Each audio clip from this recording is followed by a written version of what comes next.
کہتے سویرے سویرے آیا تو کہنے لگا حضور مجھے توبہ کرا دیں، آج کے بعد نہ جھوٹ بولوں گا، نہ حرام کھاؤں گا، نہ شراب پیوں گا۔ تو کہتے ہیں جتنے لوگ بیٹھے تھے کان کھڑے ہو گئے، کہا تجھے کیا ہوا؟ کہنے لگا 11-12 سال کا نوجوان آیا مجھے توبہ کرا گیا، چڑھتی جوانی، 11-12 سال 14-15 سال کا بچہ مجھے توبہ کرا گیا۔ تو کہتے ہیں ہم محب حیرت ہوئے کہ اتنا سا بچہ؟ تو کہتے ہیں کسی نیک باپ کا بیٹا تھا، کسی پرہیزگار ماں کا بیٹا تھا، گھر میں تربیت ہوئی۔ اتنے بچے تو خانقاہ بھی نہیں جاتے، اتنے سے بچے تھوڑی کسی ادارے کے فارغ التحصیل ہوتے ہیں، کس مدرسے سے پڑھے ہوتے ہیں؟ کہتے چھوٹی سی عمر۔ تو کہا جناب آپ کو کیسے ملا؟ تو وہ شخص کہنے لگا حضور کل میں گیا بازار، میں نے بغداد کے چوک سے 10 کلو مچھلی بھی خرید لی اور کچھ اور ضرورت کی چیزیں بھی، مہمان آنے تھے، وہ سارا کچھ خرید کے میں جب نکلا تو سامان زیادہ ہو گیا۔ چوک میں مزدور بیٹھے ہوتے تھے، میں نے کہا بھئی میرے ساتھ فلاں محلے تک سامان پہنچانا ہے۔ وہ بچہ کہنے لگا چچا اگر میں چلوں تو، میں نے اس کو ایڈریس وغیرہ بتلایا تو 3 دینار مزدوری طے ہو گئی سامان گھر پہنچانے کی۔ کہتے میرے ساتھ وہ نکلا اور جب رستہ طے کرنے لگا تو رستے میں گرمی بڑی سخت تھی، ظہر کا وقت تھا، ذرا ہم نے چند قدم اٹھائے، 2-4 گلیاں گزرے تھے کہ اذان ظہر کی آواز آنے لگی۔ تو کہتے ہیں بڑی منت کے انداز میں، بڑی گزارش کے انداز میں میری طرف دیکھا، عمر چھوٹی سی ہے، کہنے لگا چچا اگر اجازت مل جائے تو میں ظہر کی نماز پڑھ لوں۔ کہتے ہیں میں ایک جگہ پھٹے پہ بیٹھ گیا اور گپے کرنے لگا، سامان وہاں رکھا، میں نے کہا پڑھ لے نماز۔ کہتے ہیں بچہ نماز پڑھنے چلا گیا، باقی لوگ دیر سے آئے، وہ نماز پڑھ کے جلدی آ گیا۔ میں نے کہا بیٹے تو جلدی آ گیا ہے؟ کہنے لگا اس لیے جلدی آیا ہوں کہ آپ یہ نہ سمجھے یہ کام چور ہے، میں نے نفل چھوڑ دیے ہیں، فارغ ہو کے پڑھ لوں گا۔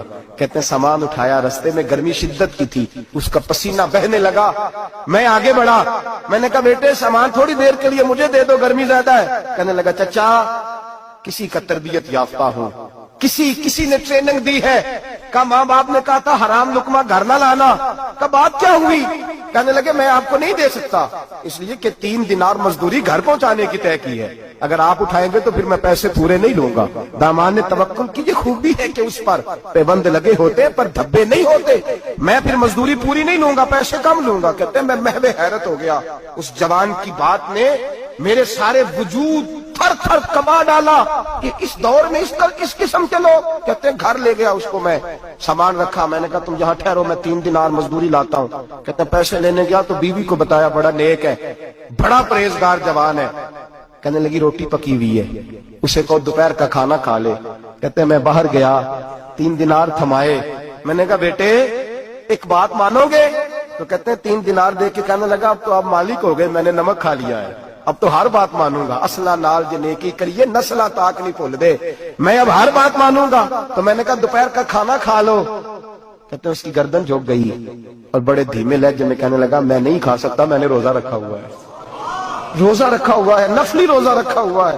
کہتے میں اور پریشان ہوا، میں نے فوری طور پہ سوال کیا کہ اب تو کدھر جائے گا؟ تو کہنے لگا اب میں کہیں نہیں جاؤں گا، میرے 1 دن کا خرچہ میرے ماں باپ نے جو ڈیوٹی لگائی ہے وہ 3 دینار ہے، پورا ہو گیا ہے، اب میں باقی جو وقت بچے گا یا قرآن پاک کی تلاوت کروں گا یا محمد عربی پہ درود و سلام پڑھوں گا، میں اب کوئی اور کام نہیں کروں گا۔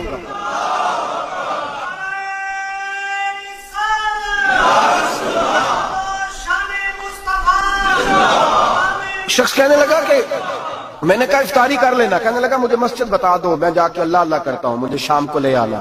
افطاری ہمارے ساتھ اس کی طے ہو گئی، مسجد چلا گیا، مغرب بعد لینے گیا تو کہنے لگا عشاء کے بعد آنا، اب تو میں نے پانی سے افطار کر لیا، کھانا کھانے جاؤں گا تو جماعت رہ جائے گی۔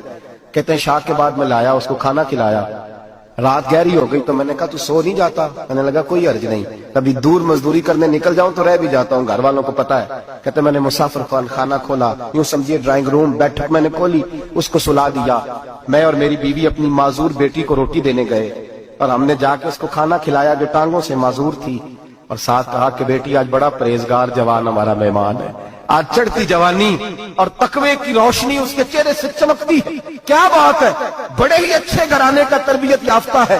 کہتے ہیں بچی کو کھانا کھلا کے لوٹے، اپنے کمرے میں سو گئے، بیٹی اپنے کمرے میں لیٹ گئی، ترس گئے تھے کہ بیٹی قدموں پہ چلے۔